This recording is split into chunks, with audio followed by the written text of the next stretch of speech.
Okay भाइयों, before starting कि हम इसे और रैंडमली पढ़ें, ठीक है, कि HTML और कौन कौन से टैग्स वगैरह हैं, ये सारी क्या क्या चीज़ें हैं। मैंने एक्चुअली एक सेपरेट फाइल बनाई है जिसमें हम इसे एज अ कोर्स लेके चलेंगे, ठीक है, ताकि आपको आपके इल्म में हो कि हम इसमें क्या चीज़ें पढ़ेंगे। ठीक है, इसमें हम एक और ऐड कर लेते हैं फॉर्म। ये फॉर्म भी होगा हमारे पास, फॉर्म की चीज़ें होंगी, डिफरेंट टाइप ऑफ थिंग्स। अच्छा, ये तकरीबन 23 चीज़ें हैं। इट्स नथिंग यार, इट्स नथिंग। इसमें कोई चीज़ टफ नहीं है मेरे भाई। तकरीबन इसमें ज़्यादातर चीज़ें तो मैंने सरसरी तौर पे बता भी दी हैं, जैसे कि एलिमेंट्स वगैरह, ये सारी चीज़ें। लेकिन हम इसको स्टेप बाय स्टेप लेके चलेंगे, ठीक है। स्टार्ट करते हैं एलिमेंट्स से, ठीक है, कि एलिमेंट्स है क्या बेसिकली। एलिमेंट्स में बता भी चुका हूँ कि देखें, जब आप यहाँ आते हैं, देखिए ये जो टैग्स, इनको मैं टैग्स भी बोलता हूँ और एक्चुअली ये यही एलिमेंट्स हैं। ये टैग्स या ये एलिमेंट यहाँ खुला है और यहाँ बंद है, ये बेसिकली जो हमारा HTML जिस तरीके से डिफ़ाइन हो रहा है, या पूरा पेज जिस तरीके से डिफ़ाइन होता है, वो एलिमेंट्स के थ्रू डिफ़ाइन होता है। हेड यहाँ पे खुला, यहाँ बंद हुआ, ये वाला एलिमेंट बॉडी का यहाँ खुला, यहाँ बंद हुआ, इनको ही बेसिकली एलिमेंट्स कह रहे हैं, ठीक है। और कुछ नहीं है यहाँ पे इसके अलावा एलिमेंट्स और कुछ है ही नहीं। अच्छा, इसमें एक चीज़ सिर्फ मैं ऐड करना चाहूँगा कि कुछ एलिमेंट ऐसे होते हैं जो क्लोज होते हैं और बंद भी होते हैं, लेकिन इक्का दुक्का ऐसे एलिमेंट हैं जो ओपन तो होते हैं और वहीं पे ही क्लोज हो जाते हैं। अब आप बोलेंगे ये कैसी बात हुई। देखें, अब सपोज यहाँ पे ये दो एलिमेंट्स के दरमियान मैं एक एलिमेंट खोल देता हूँ, BR, और ये इस तरीके से मैंने बंद किया। अच्छा देखें, जो एलिमेंट खुलता है और बंद होता है, बंद होने का ये स्टाइल है। ये एक ऐसा एलिमेंट है जो जहाँ पे खुलता है वहीं पे बंद भी हो जाता है, इसको बनाने का ये स्टाइल है। अब ये यहीं पे खुला, यहीं बंद हुआ। अब इसका काम क्या है, ये एक्चुअली BR का मतलब ब्रेक, ब्रेक लगा देना। ब्रेक मतलब इंटर दबा देना, या फिर आप ये समझे कि इंटर हो जाता है वो डेटा, डेटा वन स्टेप नीचे आ जाता है। क्योंकि जैसे मैंने आपको कहा था कि ये जो हम ये वाला इंटर दबा रहे हैं, ठीक है, बोर्ड कीबोर्ड का, ये वहाँ पे रीडेबल नहीं होता। तो आपको एंटर तो चाहिए। सपोज करें आपको 3 लेवल नीचे डेटा चाहिए, तो फिर आप कैसे एंटर दबाएंगे, क्योंकि एंटर तो रीड ही नहीं होता। तो ये एक शॉर्टकट तरीका है, या ये तरीका है आपको इंटर लेके आने का, यहाँ पे प्रिंट करवाने का। अब मैंने इंटर किन दोनों के दरमियान दबाया है, दिस इज टेस्ट, इस लेबल के दरमियान और पैराग्राफ के दरमियान, ठीक है। तो मतलब इन दोनों के दरमियान ना एक ये स्पेस और बढ़ जाएगा, वन टाइम स्पेस बढ़ेगा, जो यहाँ मैंने BR लिखा है, ठीक है। अब इसको मैं रिफ्रेश कर देता हूँ। ओके, तो बढ़ा कि नहीं? आई गेस नहीं बढ़ा। Let's do it one more time. BR, बढ़ गया। देखिए ये था और ये था। अच्छा, मैं इसको यहीं पे डिलीट कर देता हूँ, डिलीट दबा के। और ये, अच्छा, बाय डिफ़ॉल्ट यहाँ पे ये देखें, P पे ना ऊपर की, ऊपर और नीचे जो है वो आपको ये ऑरेंज कलर का कुछ दिख रहा है। ये एक्चुअली इनका मार्जिन है, ये मार्जिन अप्लाई। अब मार्जिन क्या चीज़ है वो CSS में आपको डिटेल से बताऊंगा, ठीक है, कि मार्जिन एक्चुअली क्या होता है। ये CSS की प्रॉपर्टी अप्लाई हुई है। तो जब उसने फर्स्ट इंटर दबाया था तो वो मार्जिन के अंदर आ गया था यहाँ पे, ठीक है, इस वजह से वो शो नहीं हो रहा था हमें। अगर इससे मार्जिन हटेगा ना तो वो ऑटोमेटिकली आपको शो होने लग जाएगा। सपोज करें इसकी हम इसकी एग्जांपल ऐसे ले लेते हैं कि मैं यहाँ पे लेबल 2 इनिशलाइज कर देता हूँ, क्योंकि लेबल जो है वो आपका मार्जिन नहीं ले रहा, ठीक है। दिस इज टेस्ट लेबल 2। अब मैं रिफ्रेश कर देता हूँ। अब देखें, ये एक ही लाइन में आ गया, ठीक है। हालांकि यहाँ पे क्या हुआ है लेबल यहाँ पे मैंने 2 लाइनों में लिखा हुआ है। चूंकि मैंने आपको कहा कि ये एंटर रीड नहीं करता है, इस वजह से वो उसने वहाँ पे 1 लाइन में ही शो कर दिया है, ठीक है। अब मुझे इन दोनों के दरमियान इंटर चाहिए, मैं चाहता हूँ कि ये इसके नीचे आ जाए, ठीक है। तो यहाँ पे मैं इसको ब्रेक कर देता हूँ, मैंने BR यहाँ पे लगा दिया। अब आप इसको ऐसे भी लगा सकते हैं, यहाँ पे एंटर भी कर दें, क्योंकि एंटर जैसे कि ऑलरेडी आपको पता है कि वो रीड नहीं होता। तो जब मैंने इंटर किया, देखे वो दूसरे लाइन पे शिफ्ट हो गया। तो एलिमेंट्स सिर्फ दो तरीके के होते हैं।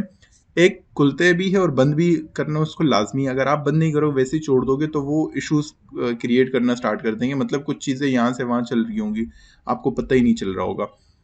अच्छा, यहाँ पे आपको एलिमेंट के हवाले से पता चल गया। अब मैंने बीच में एक इशू बताया कि उसको बंद करना भी लाजमी है। अब उसको बंद करने के लिए आपको पता होना चाहिए कि कौन सा एलिमेंट मैंने कहाँ खोला और कहाँ बंद किया हुआ है, ठीक है। लेकिन ये तमाम का तमाम टेक्स्ट एक जैसे दिख रहा है, मतलब ब्लैक कलर में, ब्लैक एंड वाइट में, तो इसमें कन्फ्यूजन होने के ज़्यादा चांसेस हैं, ठीक है। अलबत्ता अगर आप इसको देखें तो यहाँ पे कुछ लाइक डिज़ाइनिंग हुई भी है, ये जो इसकी कोडिंग है कि यहाँ पे ये कुछ अजीब सा कलर है, ठीक है। ये एक पर्पल टाइप कलर है, पर्पल यूज़ हुआ हुआ है, लेकिन टेक्स्ट के लिए इन्होंने ब्लैक यूज़ किया हुआ है। तो मतलब यहाँ पे थोड़ा बहुत विजिबल है कि यार दिख रहा है कि यार ये टैग्स वगैरह हैं और ये इसकी डिटेल है।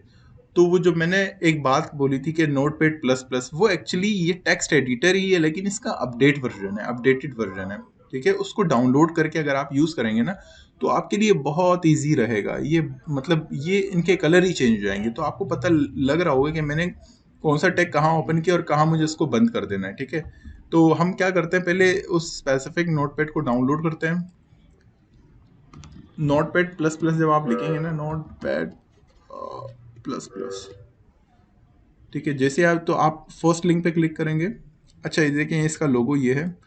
फर्स्ट लिंक पे आप इसका लेटेस्ट वर्जन आप डाउनलोड कर लें। अब जैसे ये इसका लेटेस्ट वर्जन है, ठीक है, मैं ऑलरेडी एक डाउनलोड कर चुका हूँ, मेरे पास होगा तो लेट मी सी।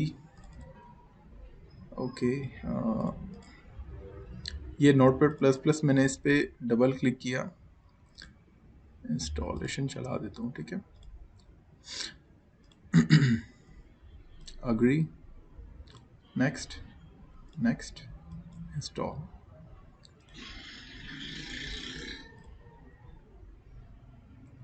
मैं आपको दिखा भी देता हूँ, ये देखिए 64 वर्जन ऑटोमेटिकली ये मुझे दे रहा है। 60 आपकी अगर विंडो 32 बिट की है तो आप 32 बिट इंस्टॉल कर लें, ठीक है, तो आपके पास इंस्टॉल हो जाएगी वो चीज़। मेरे पास 64 बिट की है तो ये मुझे 64 बिट दे रहा है, ऑलरेडी रिकमेंड कर रहा है। अच्छा, ये हो गया इंस्टॉल, मैं फिनिश कर देता हूँ।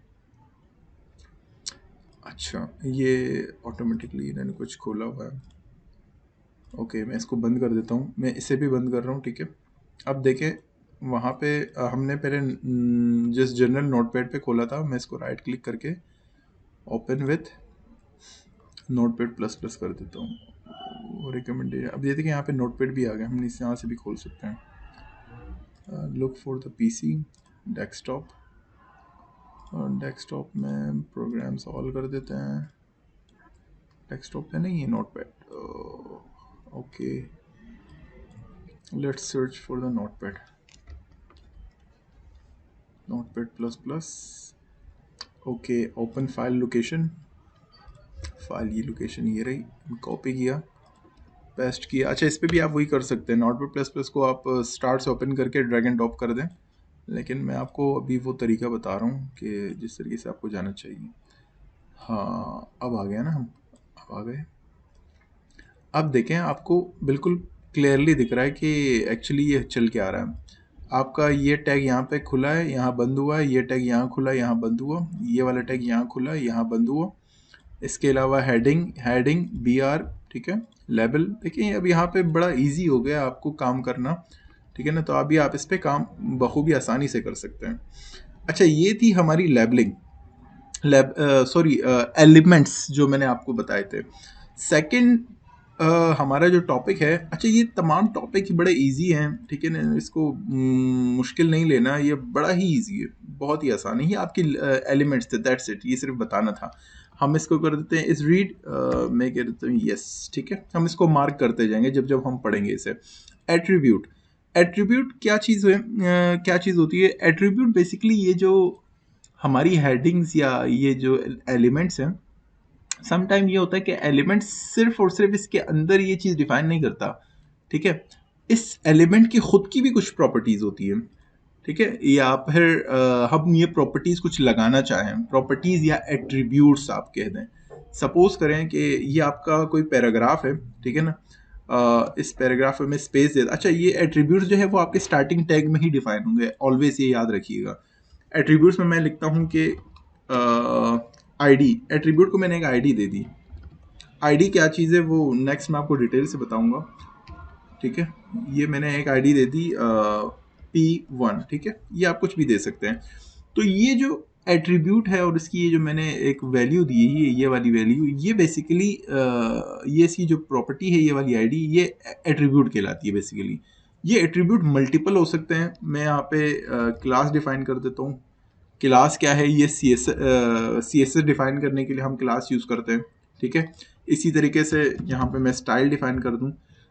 अगर आपको याद हो, मैंने आपको स्टाइल दिखाया था फर्स्ट वीडियो में आई गेस, कि स्टाइल हम इनलाइन डिफाइन कर सकते हैं, ठीक है। स्टार्ट मैं इसका कलर देता हूँ कि कलर रेड, ठीक है, सेव कर देता हूँ। तो बेसिकली एलिमेंट, HTML एलिमेंट को और ज़्यादा डिफाइन करने के लिए और ज़्यादा उसे बताने के लिए कि इसकी और क्या प्रॉपर्टीज़ हैं, वो बेसिकली इनके एट्रीब्यूट्स हैं। अब ये मल्टीपल एट्रीब्यूट्स आप पढ़ेंगे अपकमिंग वीडियोस में। तो जस्ट एग्जांपल के लिए मैं बता रहा हूँ, ये एट्रीब्यूट्स किसी भी एलिमेंट के हो सकते हैं। इस पे हम लगा सकते हैं, इस पे लगा सकते हैं, इस पे लगा सकते हैं, इस पे लगा सकते हैं, दूसरे जो हम एलिमेंट्स पढ़ेंगे उन पे भी लगा सकते हैं। तो ये मल्टीपल एलिमेंट्स पे हम एट्रीब्यूट्स लगा सकते हैं, ठीक है। हमने सेव किया, Ctrl+S। अच्छा, यहाँ पे हम आए, ओके। हमने इसको रिफ्रेश किया, देखें इसका कलर हो गया रेड। अगर हम यहाँ पे देखें, आईडी यहाँ पे डिफाइन हो गई है, इस पे के ऊपर स्टाइल डिफाइन हो गया। क्लास में मैंने कुछ डाला ही नहीं है, तो क्लास उसने वैसे ही प्रॉपर्टी या एट्रीब्यूट उसने वैसे ही डिफाइन कर दी यहाँ पे। ये एट्रीब्यूट्स जो हैं वो कभी भी यहाँ पे दिखते नहीं है आपको, ठीक है, उनके सिर्फ इफेक्ट दिखते हैं। अब ये इतनी सारी, ये जो मैंने कोड लिखा है आईडी वगैरह वगैरह, ये कुछ यहाँ पे दिख नहीं रहा। दिखता आपको सिर्फ वही है जो आपके HTML के टैग के अंदर होता है, ठीक है। तो ये आपकी चीज़ें हो गई, ये आपके हो गए एट्रीब्यूट्स। अच्छा, एट्रीब्यूट्स इसको भी हम कर देते हैं यस, ओके।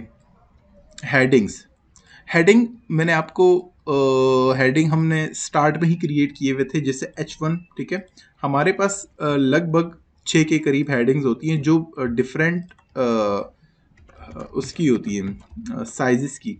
आई गेस ज़्यादा तो नहीं बना दिए, 6, 1 2 3 4 5 सॉरी 5 एंड 6, ठीक है। लगभग 6 के करीब हमारे पास होते हैं। मैं कॉपी पेस्ट कर लेता हूँ इसे, copy paste, copy paste, copy paste, copy paste, copy paste, okay.